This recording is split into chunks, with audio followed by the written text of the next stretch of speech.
Don't have a college degree in what you're teaching? Didn't go to a prestigious MBA school? Yeah, neither did I.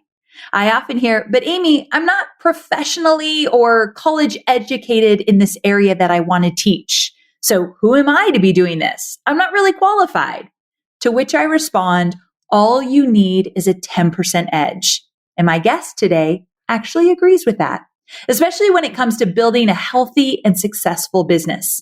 He says, even if you have the time, access, or money to attend a top 20 business school, you would still be missing the practical knowledge that propels the best and brightest forward. And today he's sharing a handful of those missing pieces. Bottom line, if you know what they are, you can use them to make a world of difference in your business and your success.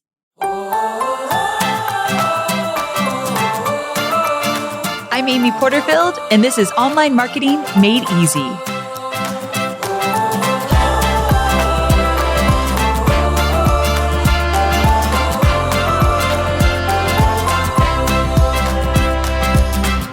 All right. You've waited so patiently to find out who this mysterious guest is.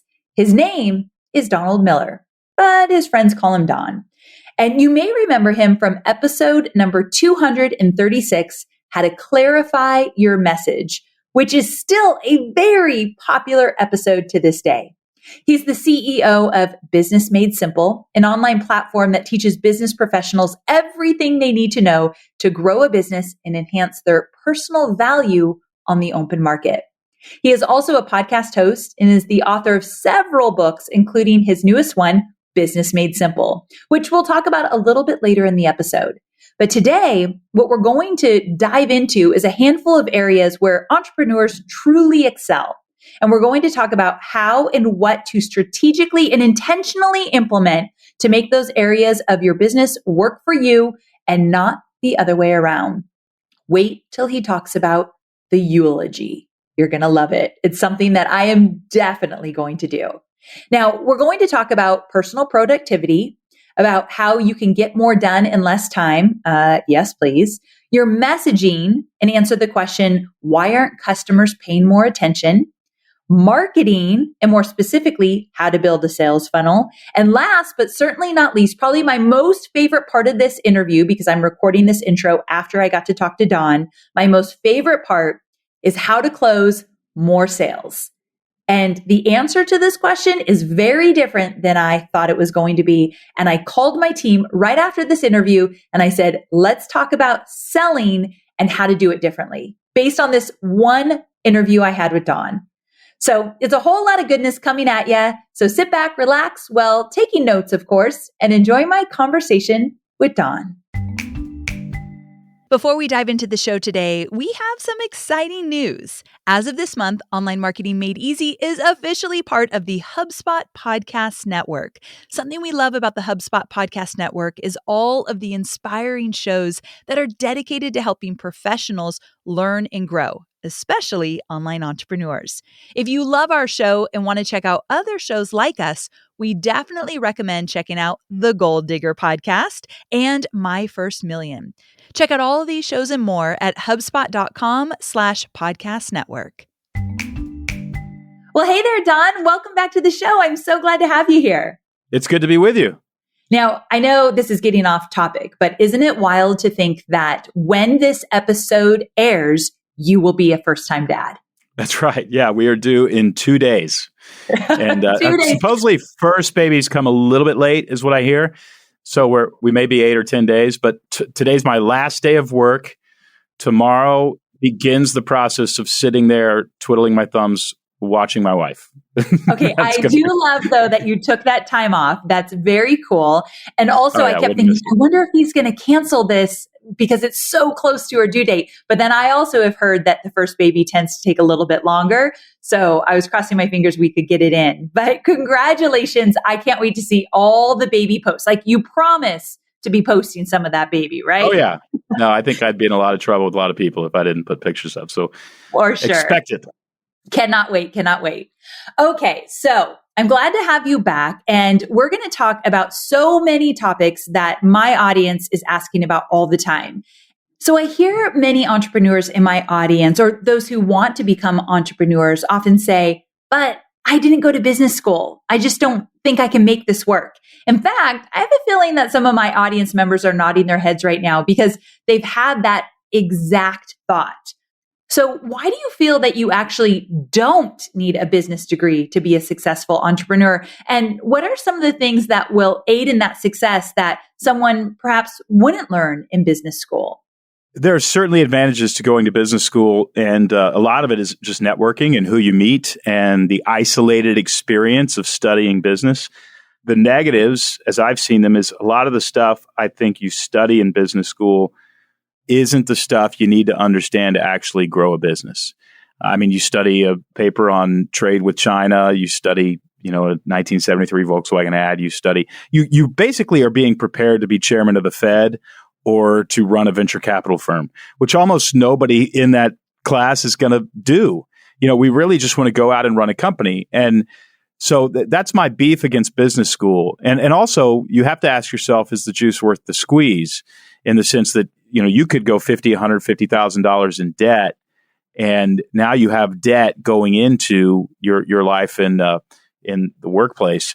I think the best kind of business education is when you actually work for a company and you develop yourself within that organization in order to make yourself more valuable on the open market, not just in the company that you work for, but actually on the open market.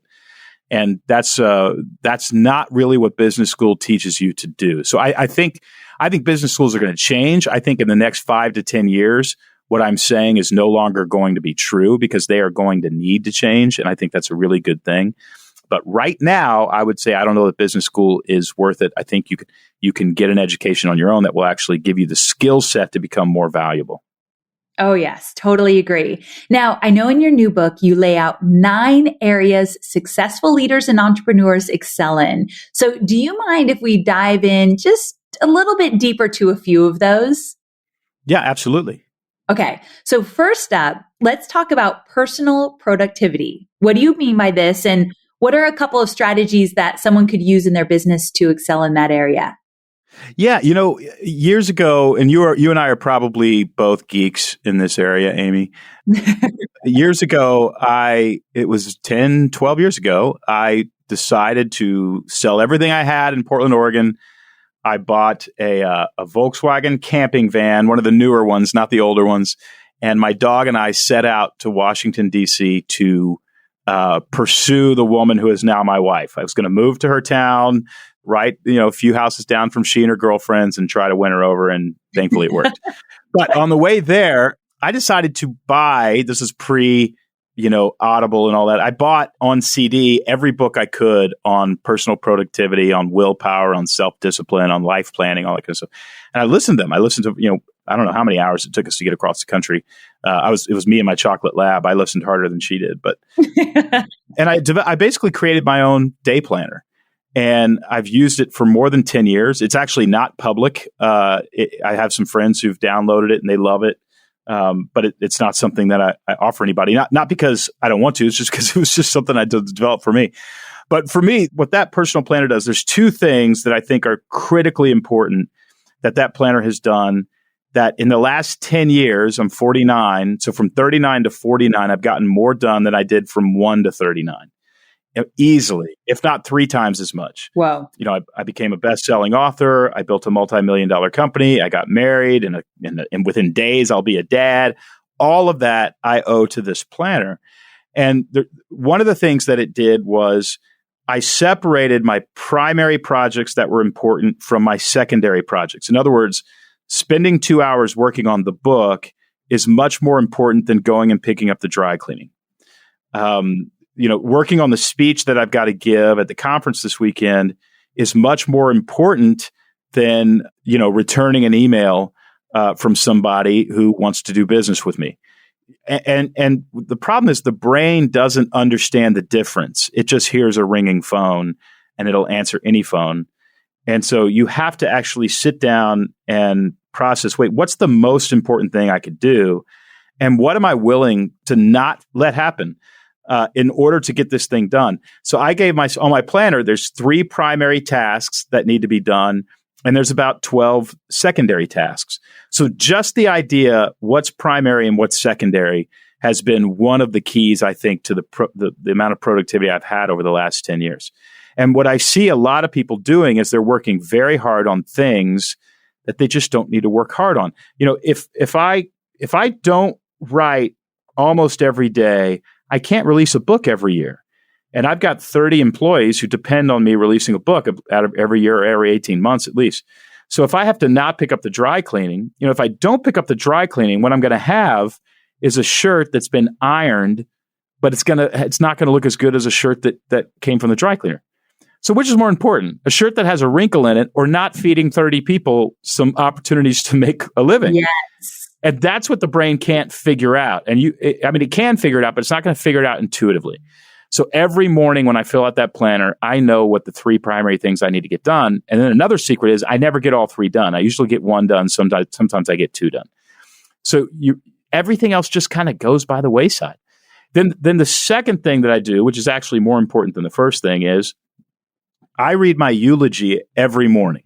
What? If I do my morning ritual, I wrote my eulogy a long time ago, and it said it would be, what I'd want people to say about me at my funeral. It's an old exercise. It predates Stephen Covey, who talked about it in 7 Habits. Our friend Michael Hyatt recommends doing it. I mean, it's just one of the most thoughtful, amazing exercises that you can do. And that eulogy says, I will have written several best-selling books that help make very complicated ideas simple in theology, in business, and in politics. Those are the 3 areas I want to cover by the end of my life. I've already done theology. I've already done business. I'm going to do business for several more years, and then I'm going to switch to politics. So what this does is it tells me where my life is going to go. It also says that I was a faithful husband, that I spent a lot of time with Betsy in the garden, that I was a very good father, and some other things that I want to accomplish. Our house we built here in Nashville is 15 acres. It has a house and a guest house and what we call a carriage house, which is basically an event space in the backyard where I will bring people. The event space is still 3 months from being finished, but I will bring people there to help them process their own story and help them understand how much they've overcome and how beautiful their lives are. Then they're going to write those stories on 5 pages into a formula. We're going to put those into binders in the carriage house, and it will contain a library of thousands and thousands of people and them sitting down and processing all that they've overcome in life and how powerful they are and how strong they are and how loving they are. If that's going to be true by the time I die, I've got a lot of work to do. I got to finish the carriage house. I've got to write the formula. I've got to invite all the people over. I've got to somehow transition into politics. I've got to finish these best-selling books. So it just makes everything. I can't, spend a lot of time on the road away from Betsy. I can't do that. So it's helping me. It helps me govern and guide my life. And so my life plan, I read every morning in a morning ritual. Not every morning, to be honest with you, but every morning when I do my morning ritual, I read it. That ends up being about 3 to 5 days a week. And then I fill out my day planner, which tells me my primary and secondary tasks. And it has laser focused my life so that it never feels chaotic. It does often feel very busy, and I have to manage being too busy. But I'm just never off track. And to me, for the last 10 years, that's been a gift. Never off track. That is something to aspire to. And I really get that from you. You have a great social presence in the sense that you do some videos and you do a lot of like quick chats. I call them little mini TED Talks. I love them so much. Yeah. And I get the sense that you do very much know who you are and where you're going. And this idea of writing your eulogy, when I get off track or things feel really messy, I often come back to, Amy, who are you and what do you want and what are you here for? And a eulogy like that is very clear who you are, what do you want, what are you here for, what's most important. That would really ground you. Oh, it's absolutely grounding. And the other grounding thing that's kind of sad to talk about is the fact that we're not here for very long. Yeah, I thought that too. You're literally going to die. This story ends. And to me, just reminding myself of that every morning, when you write a screenplay or when you write a novel, often you want to put a kind of ticking clock in the story. So, it's not that the man wants to marry the woman. It's that the man wants to marry the woman, but the woman is about to marry his jerk brother next Saturday. And, so that's the story. And he's got to get all of this done and convince her that his brother's a real jerk and he's the real guy. He's got to do that by Saturday. And when you actually read your eulogy, you wake up and you say, hey, wait a second. We don't have a lot of time to play around. We don't have a lot of time to sit around watching Netflix, although I love sitting around watching Netflix. But, we don't have a lot. We need to mitigate some of that and actually get, build some of these relationships and get some of these tasks done and try to make an impact. And to me, that's the other genius of that exercise is realizing there's a ticking clock in your story.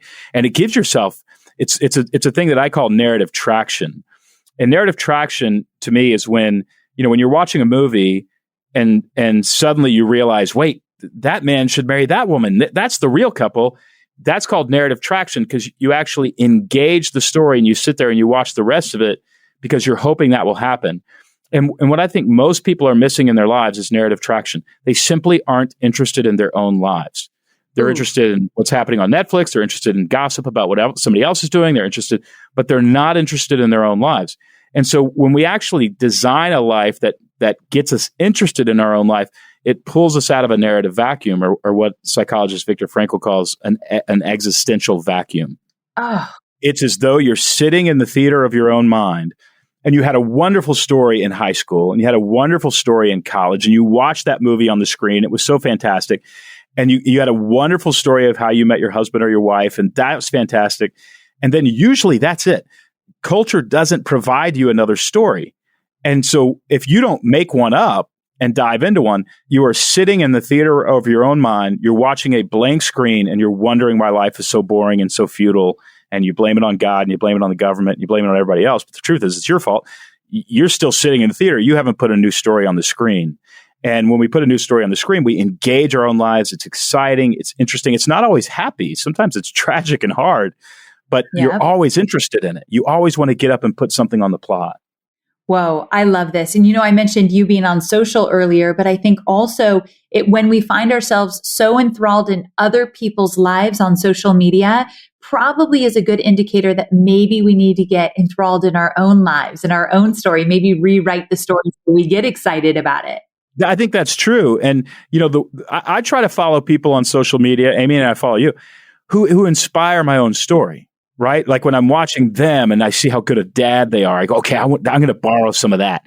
And when they bought a new house and they're fixing it up and it's like, okay, I want the setting that I live in to be kind of cool like that. But I hope it's not a sort of thing where there's jealousy or envy. It's more, I hope it's inspiration. Of course, we all go back and forth between the two, but none of us are perfect. But at the same time, I would hope that when we look at social media, we're more inspired and informed to make our own story interesting. For sure. Okay, so that is personal productivity. I loved everything you shared there. And I want to move on to the next one that I think my listeners would really find valuable, and that is messaging. So talk to me about why this is important and how can my listeners audit their messaging to make sure it's getting their audience's attention? Well, there's a lot there, but I'm going to give everybody a strategy they can use right now. Great. I recently was on a Zoom call with a company called Calix, and Calix is a company that does broadband services. They're the owner of Calix sold his last company for $7 billion. So this is a company that's well funded. It's growing massively. And they are the most fun people to work with. They have a great product. They're extremely smart. I really like working with these guys. And they showed me a proposal. And the proposal was for a piece of hardware that would allow, a broadband company to go into rural areas without having to run lines and all of the infrastructure that's so expensive. So what we're talking about is hundreds of millions of dollars if this proposal is successful. So I read the proposal. And the person who wrote it was an engineer. He's explaining kind of how it works.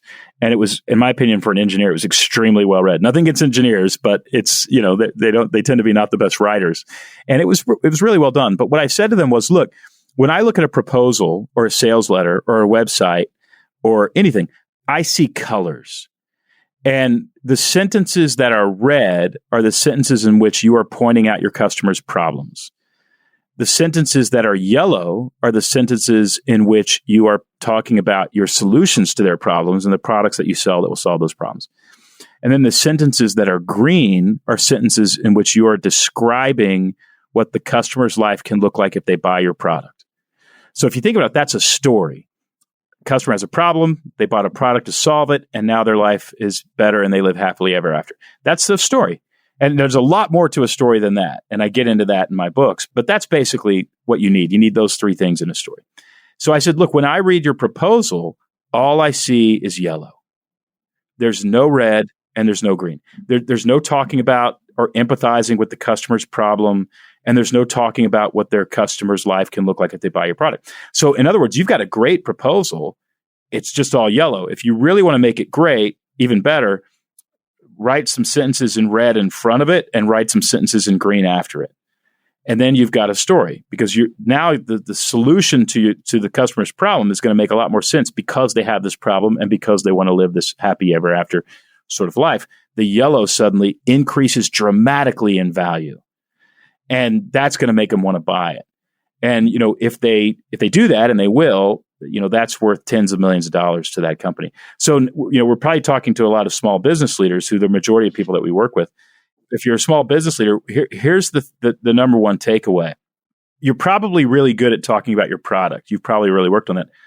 But get just as good as talking about and empathizing. And empathizing is really important. The best definition I've heard for empathy is shared pain. So you want to share the pain with your customer. You want to feel it too. Then you want to solve it with your product. And then you want to explain what their life will look like after, and the sort of happily ever after that life that they can live. Just make sure that the marketing collateral, and you're so great at teaching this, Amy, make sure the marketing collateral is red, yellow, and green. Make sure it invites customers into a story. Oh, so important. Recently we did some surveying with our audience. And although I've been at this for 12 years and I feel like I know my audience fairly well, there were some things that were uncovered. Like, we learned that my students, they value freedom and autonomy much more than they do money. And I teach people how to make money, but also how to make an impact. And one of the things we've changed recently in our messaging is when we're meeting them where they're at with their challenges, we're not so much talking about all the money they can make, because although that's important, it literally is not what's keeping them up at night. They genuinely want to make a difference in this world, and they want to do it on their terms. That little tweak of what we learned changed the story like tenfold. Yeah. And I think story is everything.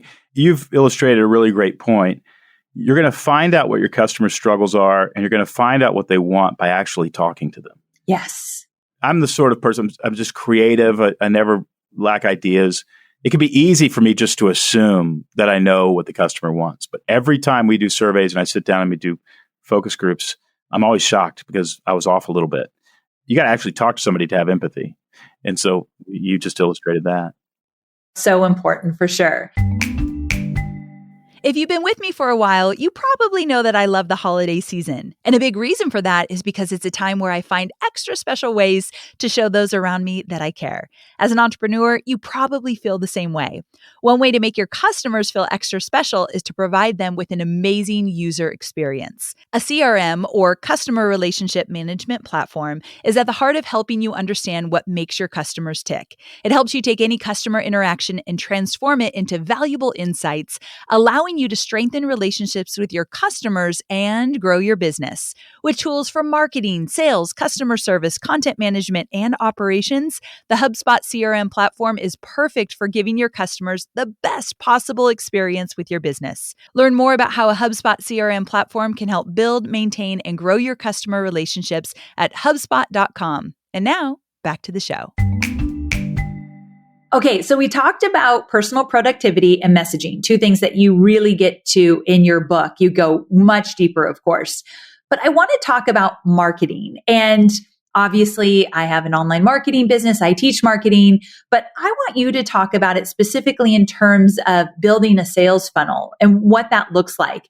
Because I think sometimes I take for granted that my audience just gets it, where you don't typically learn this stuff in school, especially if you didn't go to business school. So what does a sales funnel look like? Why is it important? Can you kind of get into that?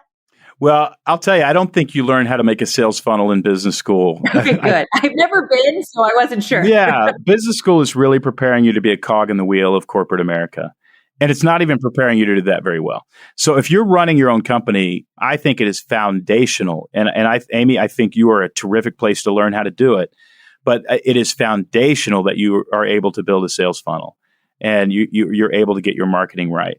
For me, there's many, many kinds of sales funnels. The most basic is something that we call a one-liner. That is one sentence that gets people engaged in your product. So for instance, if I were, that's step one is the one-liner, and I'll explain what it is. If I were at a cocktail party and I went up to somebody and I said, what do you do? And they said, well, I'm an at-home chef. I would probably say, oh, okay, where'd you go to culinary school? And, what are your favorite restaurants in town? And, have you ever cooked for anybody famous? I would just make conversation. But let's say I went to somebody and I said, what do you do? And they said, well, you know how most families don't eat together anymore? And when they do, they don't eat healthy? I'm an at-home chef. I come to your house and I cook so that your family can actually relax, look each other in the eye, and have a meaningful conversation while you eat food that tastes great and is healthy. That second person is going to get my business. The first person, I would never even think that I need to do business with them because they're an at-home chef for rich people. Right. The second person, I realize, oh, I have that problem. And I want to sit relaxed at a table and have a conversation with my family. And I want to eat food that tastes good, but is healthy instead of making nachos again. I want to do those things. And what they used was a one-liner. A one-liner is a sentence that starts with a problem, talks about the solution, and explains the result. It's the same as the formula that I gave you earlier. That sentence needs to be written. And then you need that sentence is going to get people to go to your website, and your landing page needs to also invite people into a story. So that's the second part of the sales funnel.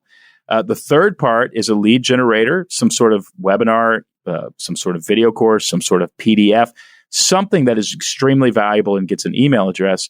And then there's nurture campaigns and sales campaigns that you email people. And the reality is people don't usually buy from you when they get your email. They buy when they realize they need your product, when they realize your product will solve a problem. That's not always right after they go to your website or right after they download your lead generator. Sometimes it's 20, 30, 40, 50 weeks later. So we recommend at least 6 weeks worth of emails, but preferably 52. Wow. Yeah, preferably 52. And we're sort of shocked at how people will download our lead generator. We don't do 52, Amy. We do infinity.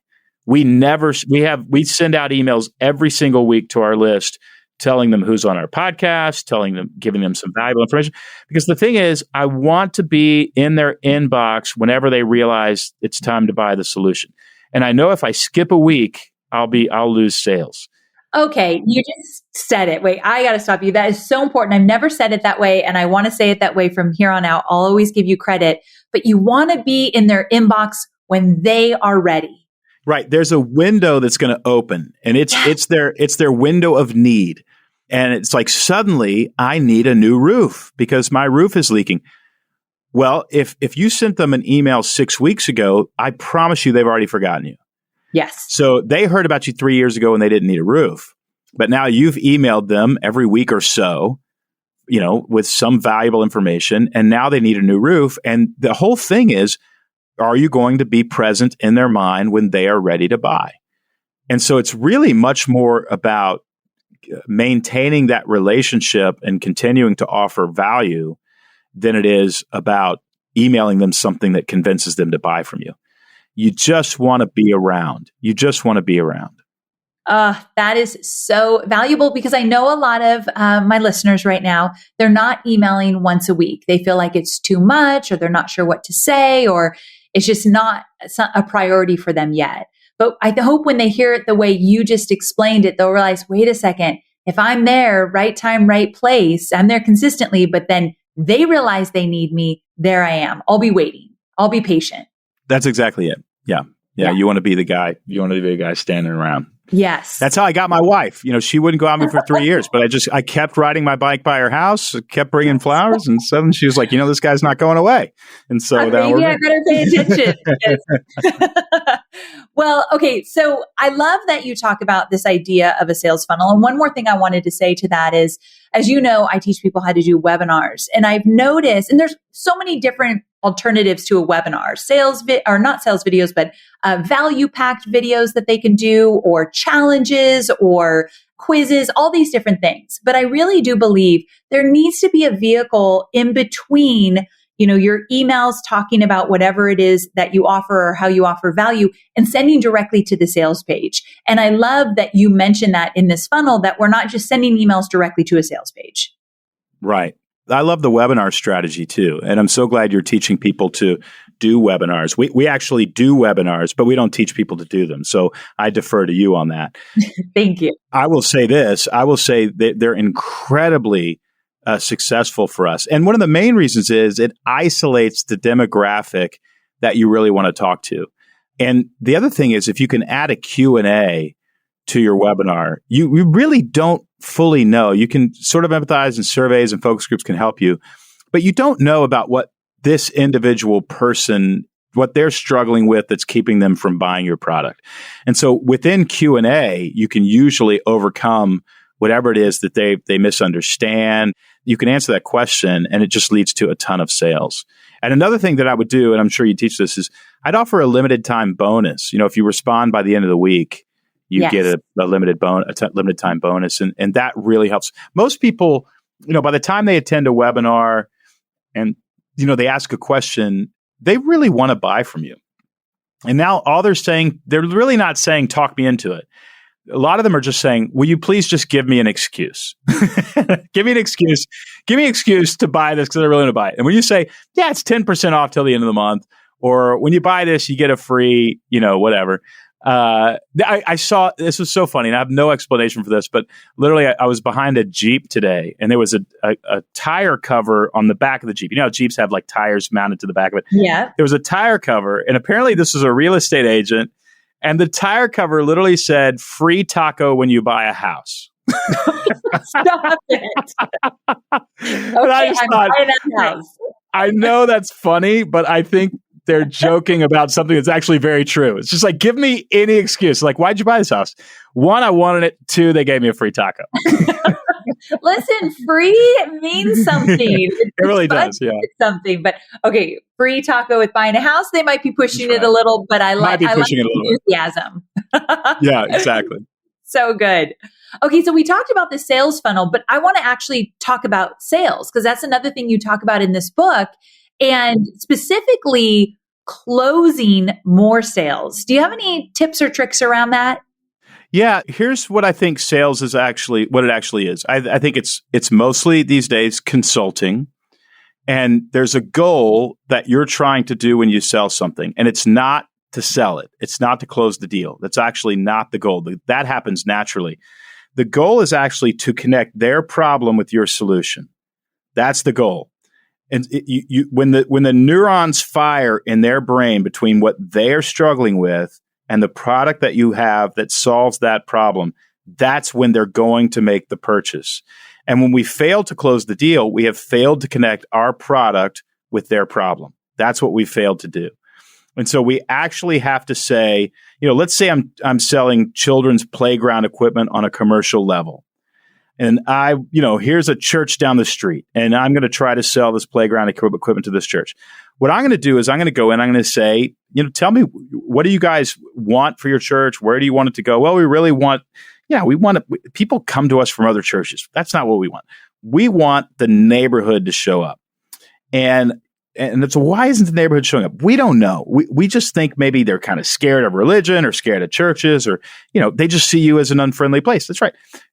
Then you can say, well, I think a playground in the yard that says playground open to everybody, play at your own risk, or we love our community, feel free to use our playground or whatever, or a dog park or something, would just make it feel like you're more warm and inviting. And a playground would do that.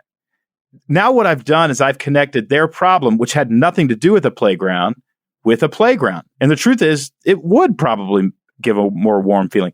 So I think where salespeople actually lose is they don't find out really what the problem is. They come in trying to talk people into the solution that they've offered, without connecting that solution to the actual problem. I have a person now who's texting me all the time trying to get me to buy something, and I don't have the problem that they are trying to solve. And I just keep kind of saying, actually, it's really not for us right now. And, they'll try to reword it some other way. And what they're trying to do is close a sale. The truth is, I do have problems they can solve, but they've already demonstrated they're not going to listen or sit down and really try to understand. They're going to try to get the money, and I'm not going to do business with them. So I think we have to become very empathetic sort of consultants. And the other thing is, honestly, Amy, integrity. If I'm talking to somebody and I realize they don't actually have the problem that I solve, then what I want to do is say, do I know somebody who can help them solve the problem? Can I give them some ideas about how I think they could solve that problem? Is there anybody else, a customer that's had this problem that solved it that I could put them in touch with? I want to do everything I can within reason to help them solve this problem that has nothing to do with me making money. Okay, I love this. Yeah, and if I can do that, I'm going to become known as a person who solves problems. And if I'm a person who solves problems, a lot of those problems are going to help me sell my products. Some of them aren't, but I'm a person who solves problems. And I think salespeople have a bad name, not because they don't solve problems. It's because they're trying to sell people solutions to problems they don't actually have. And then what happens is you have people out there in the market who are people pleasers who buy things they don't want. And then even though they were people pleasers, they resent having that transaction, and then salespeople get a bad name. Yes, I think this happens in the online marketing world as well. I've heard these complaints, and I love that you said, and it reminds me when I had Jasmine Star on the show, she reminded the audience that, you're not for everybody and you don't need to be. And so I'm so glad you brought up integrity, saying if the problem you're trying to solve is not their problem, maybe you can offer a different solution that has nothing to do with you making money from that person. I know this sounds so silly, but the world would be a much better place if we all were to do that in our businesses. Well, not only that, but let's say you don't have a solution. You can actually offer something that's really meaningful. And what you can offer is empathy. Yeah. So you can actually say, oh my gosh, we don't actually do that. But can I just tell you something? That's really frustrating. I mean, it's really frustrating. I wish there was a landscape person in your area who could do whatever, right. And if I see something, I'm going to let you know. And then to even call them back a month later and just say, hey, I know I don't solve this, whatever. I'm really curious. How'd you solve that? And what? Can you imagine? Yeah. The next time they need your thing, you're going to kill it. I remember I bought a Toyota 4Runner about a year ago. I was on my way to the gym. I thought, I'm going to go look at the 4Runner. I've driven the Land Rover. I've driven much more expensive cars, but the 4Runner is kind of cool, and I know it's a little cheaper. So I pull up. There's a guy. He's sitting on a bench outside the dealership, and I walk in. I've got my gym clothes on. I'm not going to buy a car. And he says, how can I help you? And I said, well, I'm looking for a 4Runner, and I just want to see how much they are, what the price range is. And he goes, sure, let me, here it is, blah, blah, blah. We get in the car. And then he's so encouraging and so nice. We go on a test drive. And he says to me, Don, you got to know, I'm not a salesperson. I'm not even a good salesperson. I got this job 10 years ago because I know the owner, and I just like people. And that was it. And he just, where do you live? Why do you want a 4x4? Do you really need the winch? I'm like, I don't need the winch. I need the winch like 3 times every 10 years, but I want one because I think it looks cool. He goes, well, this is a cool looking car. No, wait. I bought the freaking car, and I go to his desk, and behind him are 10 plaques that say Salesman of the Year. Now, this is the guy who told me, he wasn't a salesperson. I said, you are too a salesperson. He goes, I'm not. I just love people. I just want to solve problems. And I'm like, you know what? You're not a salesperson in the traditional sense. And he sells more cars than any other sales rep at that building, right? But if you think about what he was doing, he's out front. He's the first guy that you see. He says he's not a salesperson to disarm you. And then he just starts asking, what do you want? What do you need? And then I said, you know what? This doesn't have enough power. I really want to go fast. And he says, Don, I got to be honest with you. If you want to go fast, here's the competition. They're going to make trucks that go fast. This is not a fast truck. This is a dependable truck. Your grandchildren might drive this truck. Yeah. And I'm like, gosh, he's right. Do I really want a fast truck, or do I want a truck that's dependable? He goes, it's just not going to be in the shop. it was just really a pleasant experience. And he was honest. And you felt that he was being genuine when he's like, I'm not a salesperson. You felt like he really believed that. Oh, I think it's actually kind of true in a weird way. Like he's not a salesperson in the sense that he's talking you into something you don't want. Yes. That's how he's not a salesperson. He's a salesperson in trying to connect what I want or what my problem is to the solutions that he has, and being honest about solutions outside and what he thinks are the cons to those solutions and why he thinks his solution is the best. And, laid it all out. I love this. And I think one of the things that we could do better as a team, and something I could teach to my students as well, is, okay, think of a few other solutions for people that aren't a good fit. Think about why they're not a good fit, why your product probably does not solve the problem that they're looking for. What are some other solutions? Because wouldn't it be nice to be armed with those in advance, so you really are serving every which way when you're showing up? Yeah, I mean, absolutely. If you have a competitor who has a better solution, that's not a problem for the sales force. That's a problem for research and development. That's a problem for your product building team. They need to build a better product than your competitor. They just do.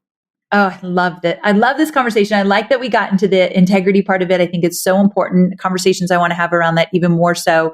So this, Don, was exactly what I wanted to talk about, with the marketing and the messages and the messaging and sales funnels, and how to close the sale in a very different way than I might have guessed you would have talked about. So thank you so very much for this. All the topics I was hoping to get to.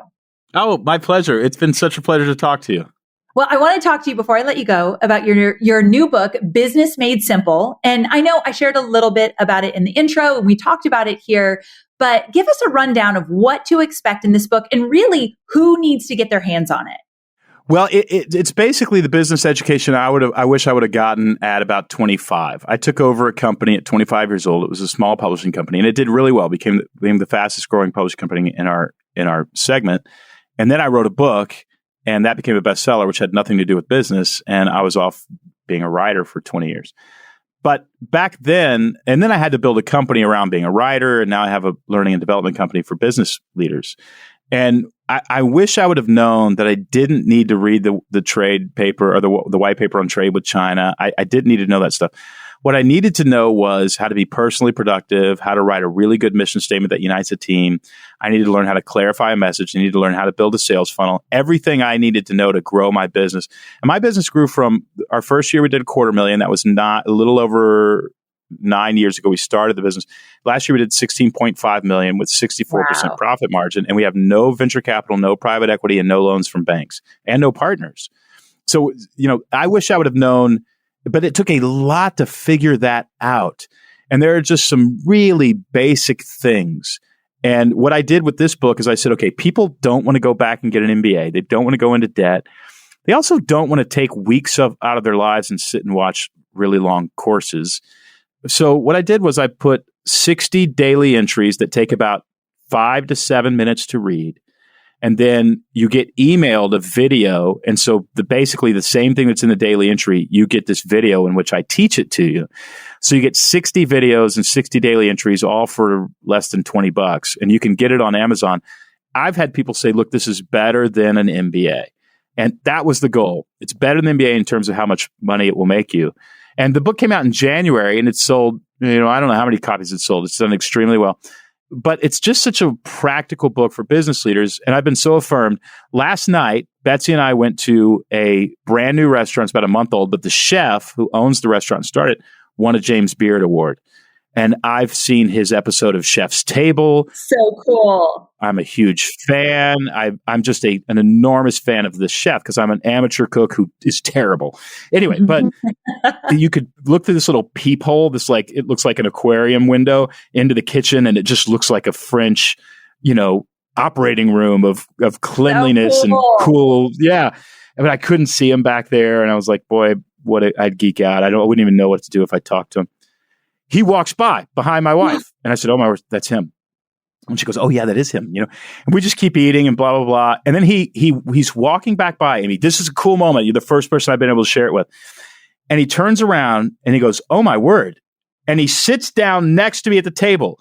And he goes, I'm going through Business Made Simple. I'm watching your videos. And I'm like, my gosh, did you about die? I couldn't speak.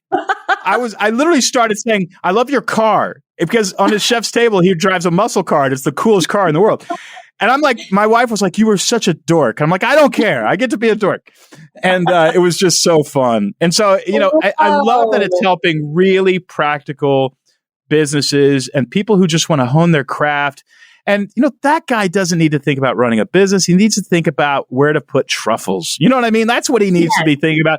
And I hope that the book helps people just figure out the business stuff easily so that they can go back to their art and their craft and their customers and do what they love to do and let the business part run itself. Yes. What a great story. I love that. I can't believe he came to your table. I can't believe it. It was so fun. That's really fun for sure. Well, the book is Business Made Simple. I recommend everybody get their hands on it. Tell everyone where they should go to buy the book. Well, if you buy books on Amazon, just look for Business Made Simple. It's a blue book and grab it. It should be $20 or less.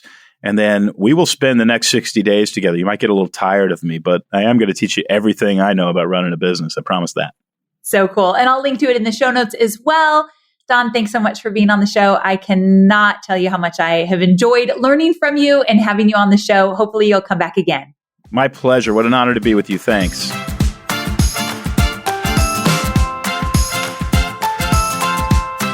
I think we can all agree that Don is a wealth of knowledge, right? While he shared a lot of insight during this episode, I want you to take a step back and ask yourself, what spoke to me the most? What strategy felt most aligned with where you are and what you need to pay attention to in your business right now? For me, it was when he was talking about, is your solution solving the actual problem that your audience is facing? And how that really needs to resonate with them. Like, that was big for me. So ask yourself what really stuck out to you and pay close attention to that area and start taking action in that right away. Like, I can't wait to call Chloe, my chief marketing officer, and talk to her about how Dawn explained really understanding the problem your potential customers facing. And I want to look at, what we are identifying as the problem for our potential customers and make sure we're really hitting home with that. So I feel like it's an area that I'm going to examine. So maybe that's the area you want to examine, or maybe you took something totally different from this episode. Just take action. So whatever it is, let that guide you so that you really leave here doing something with it, and use the steps that Donald shares and give yourself a timeline to accomplish the steps you want to take. Like, actually make this actionable. Be strategic and intentional, just like what we talked about in this episode. And before you know it, you'll be feeling more and more like the successful entrepreneur you are. So thanks for joining me today. I'll see you next week, same time, same place. Bye for now.